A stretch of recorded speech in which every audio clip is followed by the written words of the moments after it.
क्या बात है या नाजर नजर नामंदी फर्क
बानी मुर्गी मसाला लाए थे ना ਇਹਨੂੰ ਹੁਣ 7 ਘੰਟੇ ਲਾਜ਼ਮ ਰੱਖਣਾ ਹੈ 7 ਘੰਟੇ ਬਾਅਦ ਯੂਜ਼ ਕਰਨਾ ਹੈ ਇਸਤੇਮਾਲ ਕਰਨਾ है ना ਹੁਣ इस्तेमाल करोगे इवें करोगे तो नमक मसाला कुछ नहीं आएगा बात मैंने खरीद तो थोड़ा चंगा बनवा मैं सोच काम दिखा तो मैं चलो मूवी कटा रुट की जो मौके कट लांगे मौके पा देंगे मौके से इस्तेमाल कर मैं नहीं किया तो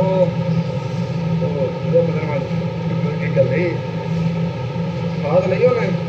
जाकर मैं शिकायत कर दी मैं मुर्गी किने बनाई मैं पाकिस्तानी मैं गया मैं यार की किता की मुर्गी तू ताज़ा लिया के ताज़ा कट के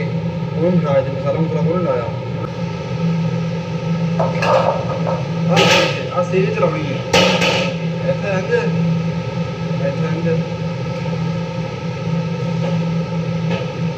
सीम चला के बस थोड़ा रख दो अल्लाह अल्लाह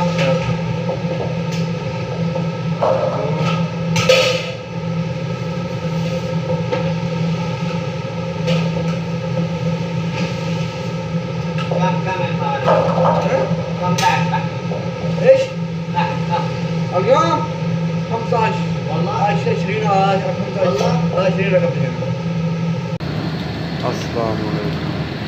मूसा इतने इन्ना सेक ही तेन की दसा इतने खड़ा नहीं होया जाता मैं खड़ा खुलता ही जाना आगे नहीं तेज ठंडे आई इतने सेक हो बाकी हाँ मैं चौल फ्राई हाँ भाई